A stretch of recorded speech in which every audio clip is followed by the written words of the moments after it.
Now, when we discussed bringing back some comeback speakers, two comeback speakers from our very, very first event, there were two people I wanted to bring back. Sadly, one of them is Mary Chappie, no longer with us. I would have loved to have brought her back to speak today, but our second speaker spoke at that event, and even now, 10 years later, his talk still gets spoken about as quite a memorable one.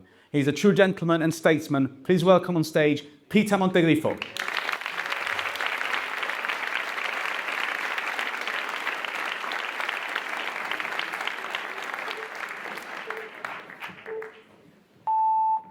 Good afternoon, ladies and gentlemen. Where are we going? Indeed, where are we going? This is a card I received over Christmas. It's taken from a drawing by a young Gibraltarian girl. It's a work of imagination, Gibraltar in a Christmas bauble floating in space. It must feel warm and secure in there, enclosed, protected, and blessed by the arrival of Father Christmas. And a very Gibraltarian Gibraltar it is, with the castle and keys at the top of the rock. For those of you who are younger in the audience, let me explain, I used to be in politics, although many years ago. Whilst promoting our sovereignty and our right to determine our future, I always advocated dialogue and cooperation with our neighbors. And the truth is that Spain has never made that easy. So public opinion naturally has been very skeptical. So the news in June last year that the EU and the UK had reached a historic post-Brexit agreement for Gibraltar was fantastic news for some of us. It was also a great relief because the alternative would have been a calamity. So just to be clear, whatever else I say today, I'm very much in favor of what the new treaty promises to deliver. True, we haven't seen the treaty text yet. And I fully respect the views of those who say, I want to wait to see the detail before I take a firm position. But I would suggest that we know enough to headline the following. We know that the main objective of the agreement is the future prosperity of the whole region. It will allow for unrestricted mobility of people and goods between Gibraltar and Spain/the EU.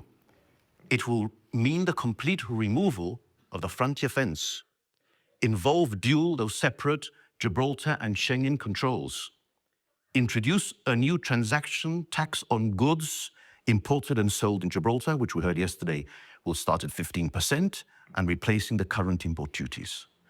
It will require close and constructive relations between Gibraltar and Spain. And very importantly, it will be neutral on sovereignty. The Gibraltar and UK governments have made very clear that there will be no erosion of our British sovereignty, jurisdiction, and control. So what is the scale of the issues that we face? There can be no doubt that this treaty will be one of the most momentous developments in our cross-frontier relations with Spain. And how much will change? Clearly, there will be new opportunities, but also, I suggest, serious and multiple risks. Let's consider the main protagonists. There will be two contracting parties, the EU and the UK, but as we all know, there are four actors in this drama. Firstly, the EU. The EU's interests here are very simple. The EU wants stability in this very important corner of Europe, especially given the present geopolitical tensions. It wants to support member state Spain on Gibraltar, and it sees Gibraltar as a valuable building block in resetting its relationship with London. The United Kingdom. I suggest the analysis here is also quite straightforward. The UK wants to ensure sufficient stability and prosperity for Gibraltar as will sustain its core interest. The UK's core interest was, is, and will remain consistent. Sir Peter Openshaw said it quite well in the Inquiry report. He said, quote, I do not doubt that the government of the UK, and indeed its people, regard Gibraltar with affection. But the hard political fact is that the UK's essential interest in Gibraltar is as a military asset, available for use if and when the need, often unpredictable and unpredicted, arises. Well, Not much sentimentality there. That's clear. But at least it's honest, and it doesn't really surprise us, does it?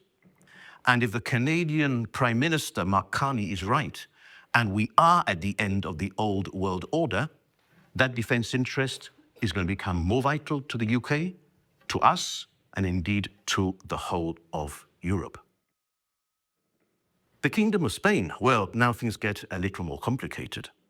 Because for over 300 years, we all know they have tried to subjugate us, to suffocate us, to damage us, all with a view to advancing their ill-conceived sovereignty claim and the recovery of our rock.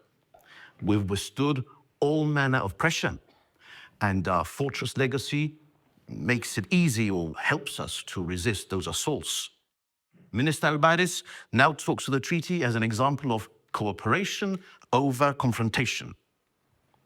We should welcome that, right? But what underpins Spain's motivation? What are they trying to achieve? Well, La Línea and the Campo would be very adversely affected if there was a no-deal outcome. That might have had some bearing on their thinking. Perhaps Spain didn't really have much of a choice. After all, post-Brexit, if it wanted to become the fourth major power in Europe from the 27 countries, it couldn't really throw a wobbly on Gibraltar.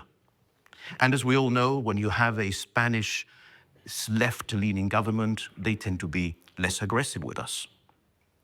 But there can be no doubt at all that at the very least, Spain sees in the treaty an unprecedented opportunity to be more relevant, to be more engaged, and to be more involved with Gibraltar. How much of that should we welcome, or how much of that should worry us? In particular, if we face a future right-wing Spanish government. The treaty, as an international legal text, should give us some protection, at least for as long as in Europe international law prevails. But the underlying politics hasn't gone away, and time will tell. How about us? What do we really, really want from all this? With so much to digest, with so much to implement, what sort of Gibraltar do we see emerging? As we noted, the treaty will be neutral on sovereignty, but with free and unrestricted mobility, with no frontier, how we live that sovereignty is likely to be different. We have experienced our sovereignty historically as an exercise in resistance and defense. Your Excellency, the fortress is secure and all's well. The Port Sergeant has so reported to the governor over centuries that we were now safe as the gates were being closed. Now the gates are going to go completely. This is the European model. We will live our sovereignty in open competition with no internal borders and full economic interaction. It may take some time to get used to. And we will certainly need to ensure that through security, surveillance, and enhanced intelligence, we keep Gibraltar safe from potential new threats. There's no doubt that we're going to become a very attractive place for residents and business. And surely what we want economically is to prosper, whilst at the same time benefits the Campo accrue. And the treaty can become a transformational stimulus in that economic interdependence. But once you have an interdependence strengthened by the treaty and made deeper, it's unlikely there's going to be any going back. More visitors, traffic, economic activity, all will require significant infrastructure investment, especially in transport and public spaces. We should aim to become a quality destination with first-class services. And this should include bringing our beautiful old town into an economically viable 21st century state. And as the recent alarm over UK gaming taxes showed, we have got to diversify our financial and other services into wider international markets. We're going to face new competition. The Campo is still significantly less prosperous than Gibraltar. Property, labor, and other costs are markedly lower. That will seriously challenge the competitiveness of some of our sectors. We'll need to strengthen our institutions and public sector. They need to be further modernized, restructured, and made more efficient. And above all, we must carefully balance welcoming new inward investment whilst keeping our community authentic. What do we want for ourselves as a community?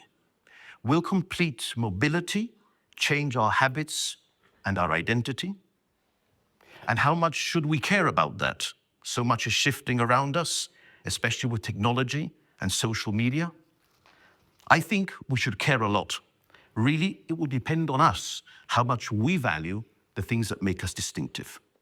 That includes increasing confidence in the complexity of our cultural identity. We must have that confidence also to ensure that bilingualism, which has largely defined us, is also passed on to the next generation. We have a debate on Janito that we have to develop, but we have to make sure that we don't lose the competitive advantage of two great languages, and this is a matter that our educators should be leading on. Future generations, of course, will be free to take their own decisions, but let them do so from the best possible Gibraltar we can deliver. One in which they have the ability to have a stake and home in Gibraltar. We want to have inward investment. We need to have inward investment that will pay for our social services and for our way of life. But we have to invest in much more affordable housing to make sure that our young people can find a stake in Gibraltar. How the property market more broadly will be affected remains an open matter. I want to end with our political status. Nothing in the treaty will change that. We will remain a UK overseas territory with very extensive self-government. And in a sense, what the treaty does, it gives us some of that European connection that we lost. It won't make us European citizens again, but it opens the door to engagement with Europe, and that's a very major achievement. The treaty, however, is the starkest recognition by us that we cannot, or perhaps better said, do not wish to live with our backs to Spain. That's a choice we are making. There will therefore need to be ongoing dialogue and much more to agree to with Spain. And to paraphrase Mark Carney again, we need to remain at the table to ensure we are not on the menu. We cannot allow ourselves to walk into a de facto economic or political outcome that we don't shape. As we move into an increasingly Trumpian, chaotic, volatile, and uncertain world, we must value and make the most of the stability and opportunity before us. The combination of British sovereignty, self-government, and the treaty rights we will have is an incredibly powerful tool. Friends, we return to our point of departure, our safe and cozy Christmas card. Where we are going is to a vitally exciting new stage in our history, moving outside our bauble, moving outside our bubble, into the wider world. One bursting with potential, but with inevitable vulnerabilities. Will we be up to this task? I suggest that each one of us, every one of us, has an important part to play in getting it right. Thank you.